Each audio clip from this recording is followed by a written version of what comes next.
अरे नमस्कार सर जी। अरे नमस्ते नमस्ते रमेश बाबू, कैसे हैं? ठीक है सर। वाह वाह, प्रभु की कृपा है।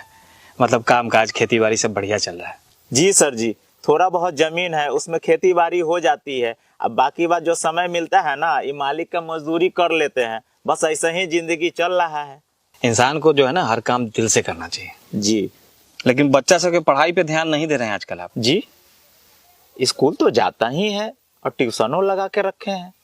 आता है स्कूल सब, लेकिन रेगुलर नहीं आता है। मतलब कि सरकारी विद्यालय जो है ना 250 दिन खुला रहता है साल में, लेकिन ज्यादातर बच्चा जो है ना 150 दिन आता है, और उसमें आपका भी बच्चा शामिल है। बेटा तो हमारा नालायक निकल गया, लेकिन बेटी तो। देखिए रमेश जी, बेटा और बेटी दोनों को पढ़ाना बहुत जरूरी होता है।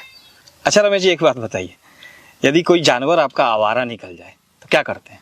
उसको खुला छोड़ देते हैं? अरे नहीं सर, उसको नाथते हैं, मतलब सीधा करते हैं। मतलब कि जानवर को सही करते हैं जिसके साथ आपको 5-10 साल रहना है, लेकिन बेटा को सही नहीं करते हैं जिसके साथ आपको पूरा बुढ़ापा बिताना है। और आपकी बेटी तो पढ़ने में भी तेज है, लेकिन उसको आप लोग घर के कामकाज में फंसा के रखे रहते हैं। हम लोग किसान हैं सर जी, खेती बाड़ी का भी काम काज रहता है। अरे उस काम में आप लोग बच्चों की मदद सुबह शाम या छुट्टी के दिन में भी तो ले सकते हैं, है कि नहीं? ये तो हो सकता है। और सबसे आश्चर्यजनक बात बताएं जी, आपके टोले में अगर किसी एक घर में शादी हो रही हो तो पूरे टोले के बच्चे 4-4 दिनों तक स्कूल नहीं आते हैं। क्या कह रहे हैं सर जी? लीजिए, आपको ये भी नहीं पता है कि आपके बच्चे कब स्कूल जाते हैं और कब नहीं जाते हैं। अच्छा ये बताइए, गेहूं के बीज को सिर्फ खेत में गाड़ दिया जाए तो फसल तो बहुत बम्पर होगी। नहीं सर जी, ये कैसे हो सकता है? गेहूं की खेती करने में पूरे 150 दिन लगते हैं। पहले बुआई करना होता है, फिर पटवन करना होता है, फिर खाद मारना होता है। पूरा सेवा करने के बाद फसल होती है। बच्चे भी पौधों की तरह ही होते हैं, सिर्फ स्कूल में एडमिशन करा देने से पढ़ाई नहीं कर लेते।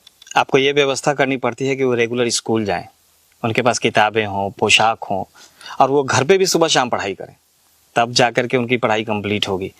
नहीं तो आधे अधूरे तैयार फसलों की तरह उनकी पढ़ाई भी आधी अधूरी रह जाएगी। वो तो ठीक है सर जी, लेकिन हम सोचते हैं कि न रोज जाएगा तो कहियो कहियो चल जाएगा, यही कुछ सीख जाएगा। आप समझे नहीं रमेश जी। अच्छा ये बताइए, यदि किसी बच्चे को पहले 1 से 20 तक का गिनती सिखाया जाए और फिर सीधा 80 से 90 का गिनती सिखाया जाए, या पहले 2-3 का पहाड़ा सिखा दिया जाए और फिर सीधा 17-18 का पहाड़ा सिखाया जाए, तब तो बच्चा गणित में पंडित हो जाएगा, है ना? ये कैसे होगा सर जी? जी ठीक उसी तरह यदि बच्चे 2 दिन स्कूल आएंगे और 2 दिन नहीं आएंगे तो उनकी पढ़ाई पूरी तरह से नहीं हो पाएगी, क्योंकि वो आधा एक पाठ का पढ़ेंगे तो आधा दूसरे पाठ का पढ़ेंगे। इसीलिए तो हम ट्यूशनों लगा रखे हैं। अच्छा ये बताइए, 8 कट्ठा खेत को पटाने के लिए कितना देर पंपिंग सेट चलाना पड़ेगा? वही 3-4 घंटा। यदि 1 घंटा पंपिंग सेट चलाएं तब तो खेत एकदम पूरा पट जाएगा, फसल बम्पर हो जाएगा, है ना? क्या कह रहे हैं सर जी? फसलें नहीं होगा। जी ठीक यही बात ट्यूशन पे भी लागू होती है। ट्यूशन सिर्फ 1 घंटे का होता है, जिसमें स्कूल में पढ़ी हुई बात का रिवीजन हो सकता है, लेकिन स्कूल जो होता है वो 7 घंटे का होता है। उसमें हर विषय की अलग अलग घंटी होती है, अलग अलग शिक्षक होते हैं, हर पाठ को बहुत ध्यान से धीरे धीरे करके पढ़ाया जाता है, तब जाकर के बच्चे को समझ में आता है। लेकिन उसके लिए बच्चे को स्कूल रेगुलर आना होता है। सॉरी, लगता है कि हम आपको भाषण दे दे करके बोर कर दिए, है ना? अरे नहीं सर जी, आपने तो मेरी आंखें खोल दी।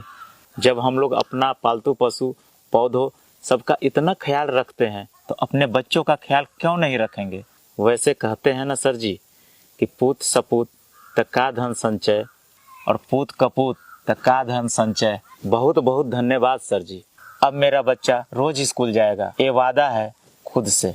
बहुत बहुत धन्यवाद जो आप मेरी बात को समझे। अच्छा मैं चलता हूँ। जी प्रणाम। प्रणाम।